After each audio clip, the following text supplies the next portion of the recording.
What's going on, everybody, and welcome back to Comic Breakdown.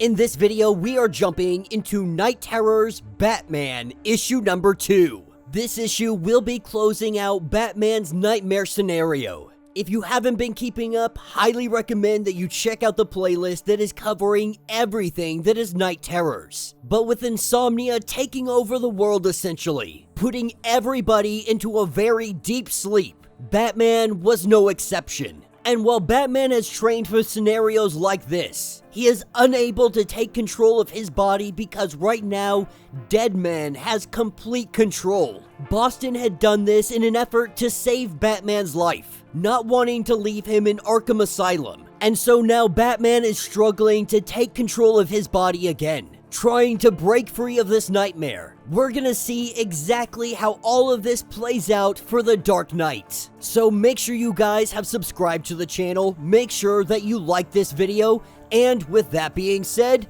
let's dive into this breakdown. Alright gang, so as we jump back into Night Terrors, currently in the real world we have Sandman, Damian Wayne, and Batman all at Gotham Wayne Tech. We don't really know what's going on here, but we see both Batman and Damian Wayne. They are sitting in some seats. They are hooked up to IVs. We're just getting a small glimpse of what is actually going on. But these panels will continue on in Night Terrors issues number 3 and 4. In the meantime, we are headed back into the nightmares of Batman. We are picking up where he is the one that is Joe Chill. He is the one that kills his parents. And as they sit in this alleyway, we see the young Bruce Wayne. He sits and he cries by the dead parents. But it doesn't take long for this young Bruce Wayne to attack Joe Chill. Grabbing his face, he begins to claw and rip out it. Lacerations and blood everywhere. But we see Joe Chill ripped away, and underneath is none other than the Bat. And the young Bruce Wayne is saying that you wanted all of this. That you needed to become the Batman. And while Batman is telling Insomnia to back off, the young Bruce Wayne is saying that I'm not Insomnia. That you and I are the same.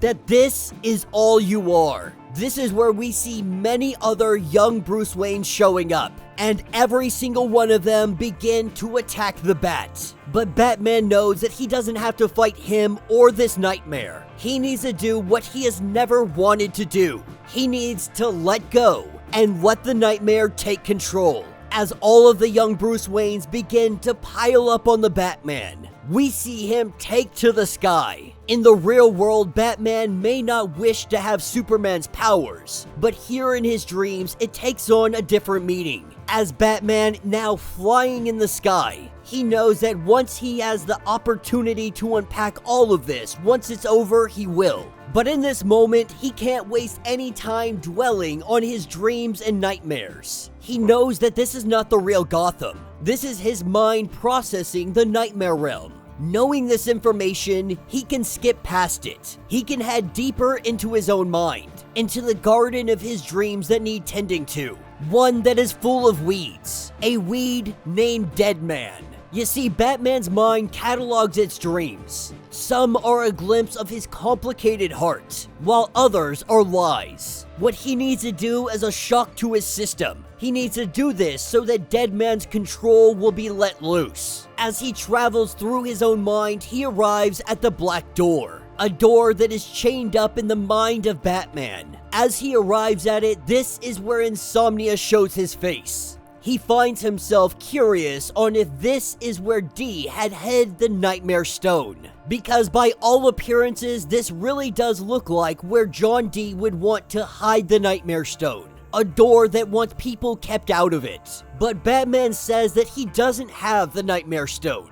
But Insomnia tells him to open up the door. Now, Batman has been obsessed with control for years. Insomnia has shown him that his dreams will give him exactly what he needs to beat Insomnia. He tells Insomnia to get out of my dreams, to get out of my nightmares, or he is going to show him something that is truly scary. Insomnia saying that you're not playing by the rules, and he sends in the gun bat. This is where Batman goes full Matrix on him. looking like the one, looking like freaking Neo. We see Batman stop the bullets being shot from Gunbat. With a simple rise of his hand, those bullets stop mid-air.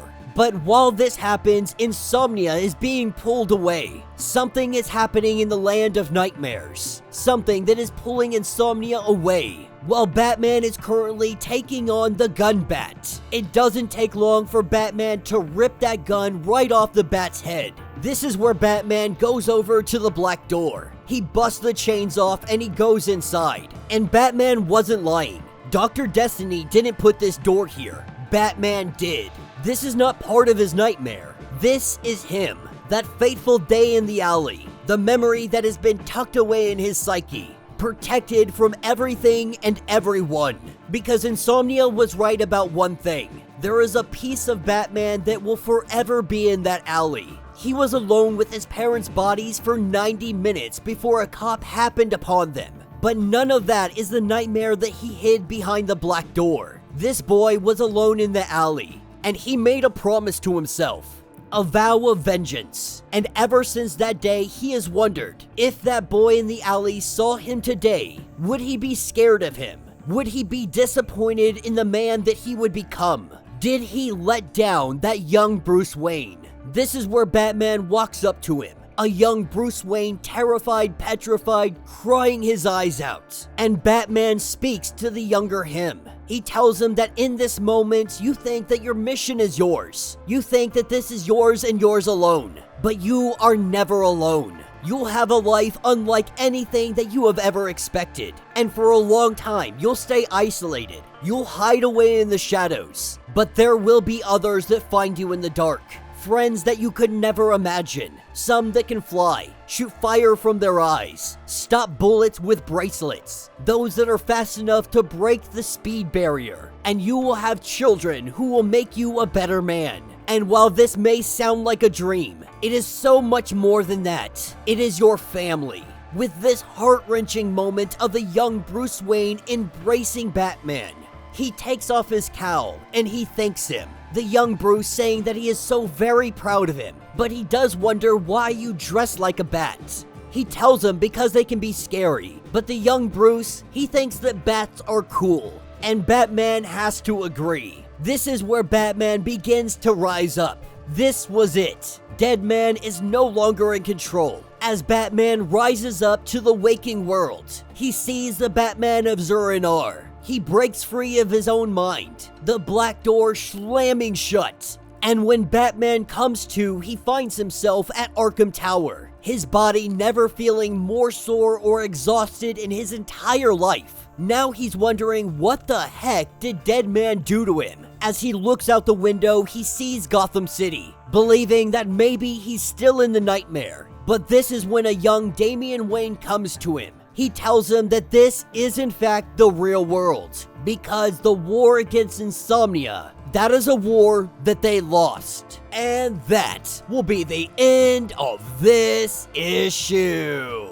So let me know what you guys think down in the comments. This story will continue on in Night Terrors issue number 3 and 4. The question that now looms, is this real, or is Batman still trapped in his own nightmares? This was a fun issue. I've said it multiple times already, I don't want to beat a dead horse.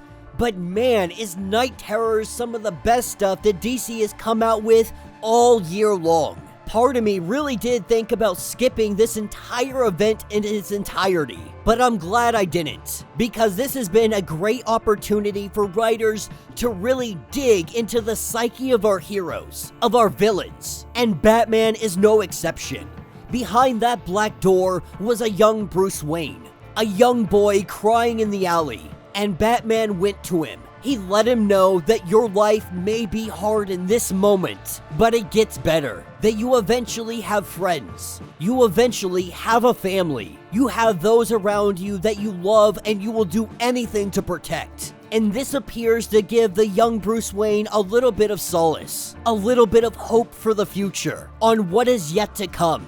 But there is a question that is still looming. Is Batman back in the real world, or is he still stuck in a nightmare? When Batman looked out that window, looking at Gotham, it looked very War of the Worlds. And so I think it is very easy, very safe to say that this is still a nightmare. That whatever is going on with Batman and Damian, they are now having a shared psychosis, if you will. They are having a shared nightmare, like we have seen many times so far. Now, if Damian was able to put himself into the nightmare, or if he was always in the nightmare, is still very much up for debate. But this was a beautiful trip through the mind of Bruce Wayne. We get to see some of his greatest fears, some of his biggest hopes. We even get to see him be Superman for a moment. But I think it is very important to point out that Batman's psyche has really been through the ringer lately. From having his hand cut off to dealing with everything that is going on, traveling the multiverse, hunting down a Joker, dealing with the Batman of Zur-En-Arr. And now there's this idea in his head that he may want to be Superman,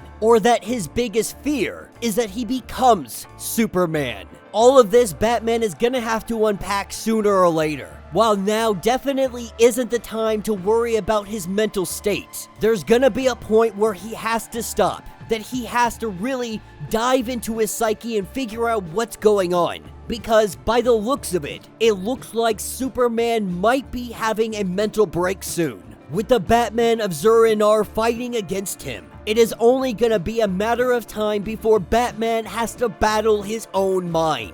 But let me know your thoughts, let me know your theories. If you would like to get completely caught up on everything going on with Night Terrors, be sure to check out the link in my description as well as the top of this video. It will get you completely caught up on everything going on with this series. If you would like to support the channel, you can always do so by joining the channel membership, much like Patreon having multiple different tiers, from $1 to $50. From loyalty badges to comics every single month. Not only are you helping out the channel tremendously, but you are getting tons of perks in the process. If you are unable to do this, do me a favor, subscribe to the channel, like this video, hit that notification bell, and with that being said, until the next breakdown.